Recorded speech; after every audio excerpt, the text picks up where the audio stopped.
Alright, welcome back to my channel. So I was thinking of making a few videos just trying to explain like the different genres of games, because there's a lot of terms being thrown around constantly, like roguelike or souls-like or Metroidvania, or just like instead of just action adventure or RPG or like those types of like strategy games and stuff, which are generally terms that people know as like it's kind of self-explanatory. But then games like let's take like Souls. Like, if you don't know what Dark Souls is, then you're not going to know what a Souls-like game is, because it's basically based on Dark Souls, right? It's what Dark Souls is. So Dark Souls was an action adventure, but it had a lot of like things that made it stand out from other action adventures, like Diablo or Torchlight and stuff, where it was like kind of generally generic linear pathways, but you could explore and you could go back and track and stuff. But it was generally you needed to grind for items and experience to get stronger. Whereas Dark Souls threw that away, and you could basically finish the game with the starting gear, and just like, if you were good enough, you could basically finish the game without getting hit, or you could finish the game by skipping a large part of the content. There wasn't really a linear structure. And in order to explain games like that, which came out after Dark Souls, they were just called Souls-like games. So I'm going to start. That was just a minor like description of Souls-like, but I'm going to try to do another video of a Souls-like in more in depth, maybe. So I thought the first one would be Metroidvania, because Metroidvania gets thrown around a lot, and if you haven't played Metroid, like Nintendo's classic Metroid, and Castlevania, specifically I think Castlevania Symphony of the Night was one of the ones that kind of created a staple. It was Konami's game. Then you wouldn't really know what a Metroidvania is, right? So, like I was saying, it was basically Metroid and Castlevania combined, and that's what the Metroidvania in Metroidvania stands for. It's Metroid, which is a Nintendo classic game, where it's also an action-adventure game. Generally, they're platformers, but not always. No, actually, I think they always are. Honestly, like maybe I'm wrong, but I'm not a scholar or whatever. But this is just my like personal opinion about what these games or genres are, right? So it's usually a action-adventure game, a platformer that feels sort of open world almost, with different rooms that you traverse as you go along, until you get to a point where you can't get past. And usually it's not a door, but instead it's a ledge that's too high, or a narrow gap that you can't fit through, or something like that. And it forces you to turn around and backtrack until you get an ability. Usually, like if it's a ledge that's too high, it might be like a wall jump or something you need, where you can grab onto the wall and then jump again, or a double jump. Or if it's like a hole that's too small, you get like a little, like maybe a shrink ability where you can make your guy smaller, or something where you can go through the hole, or maybe you get like a bomb or something. It's usually abilities that you get instead of keys. Now, the games they can contain keys, usually, but generally the progression in the game, it relies on you as the character defeating bosses in certain like places and unlocking abilities. And that's generally what a Metroidvania is. It's almost every Metroidvania follows a similar pattern. There are certain ones like Owlboy, where you start off with the ability to fly. So I think like I haven't played Owlboy, but I know that you start off with the ability to fly, and then I think the world had to be designed differently, because obviously you don't need a double jump then, right? But generally that's the formula.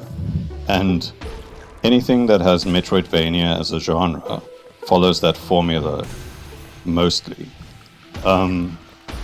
They're also generally not linear. Like I said, they're kind of open. They have an open world feel, but there's like soft locks that you can't get past, and then you have to turn around, backtrack, try different paths. And most of the time, they are 2D games, like side scrollers. But I think Castlevania has a few like 3D ones. I haven't played Castlevania much. I did play Metroid and Metroid Super, I think. I played it on my phone. I played it with like an emulator on my phone, like way back. But generally they follow that formula. And it's like a non-linear progression system. Most of the time, the player has a choice of multiple areas where they can go at once. They don't have to specifically follow like a linear pathway. That's like most of the time. It's not always. Some Metroidvanias are more linear, but they would open up generally to like a wider like area that you can choose where you want to go to and stuff like that. Also, they tend to have a lot of optional content. Most of the time, in most Metroidvanias, there are a lot of hidden areas, hidden levels, like walls that you can destroy to unlock like other like hidden levels, and sort of stuff like that. And there's a lot of just optional content. And they also have often, not always, but often they have multiple endings or multiple sort of hidden hidden final bosses. So the games, depending on how like thoroughly you want to play through it, to usually like you can finish the game usually at about 60% or something of completion, and you can get like the end credits.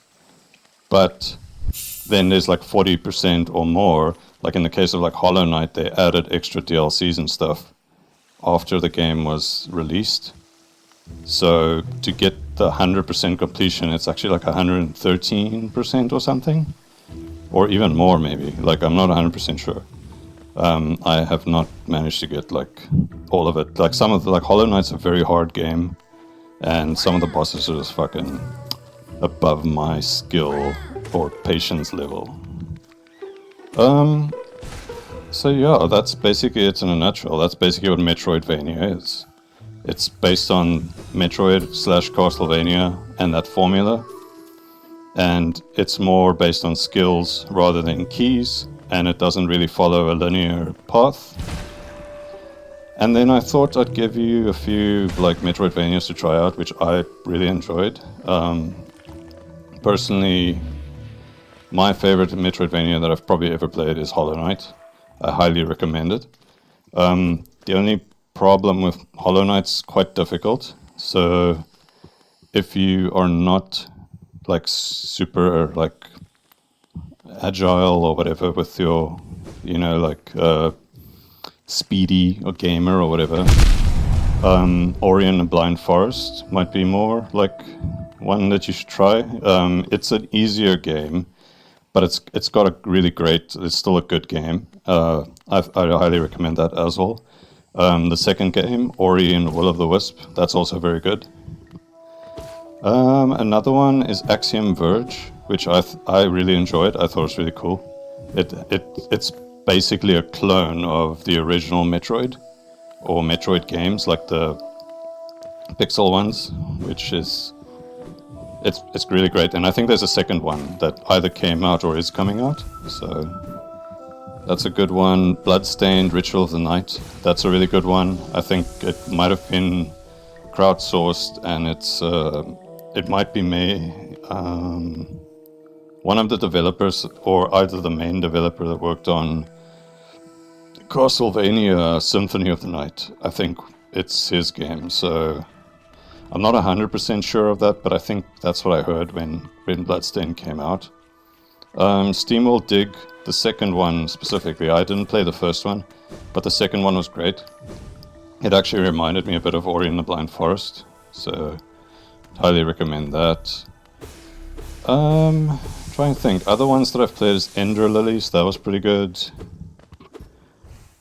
Iconoclasts. That was good. The Mummy Demastered. I really enjoyed that. Thought that was pretty good. Shovel Knight is...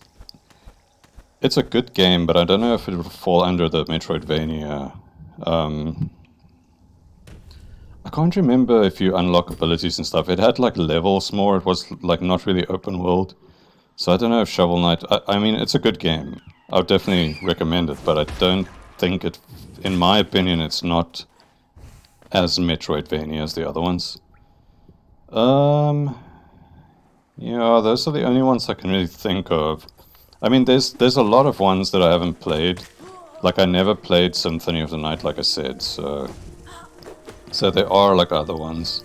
Oh, Apotheon, that was a good one, too. It's where you play as, like, a Greek soldier and you fight against gods and stuff.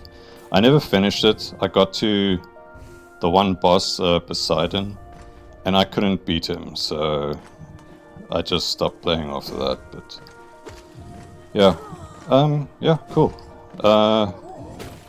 Feel free to like leave a comment or anything if I got anything wrong. I'm not like, I didn't script this or anything. I'm basically just rambling it off as like what my opinion of a Metroidvania is. Just to give people like a better idea in case they don't know what it is or always thought about what it is. I mean, people can just Google it. There's so much like free resources on the internet. But this is just like my opinion, and yeah. Please leave a comment, tell me if I'm wrong or tell me if I'm right, tell me what your favorite Metroidvanias are, and yeah, I'll check you on the next one.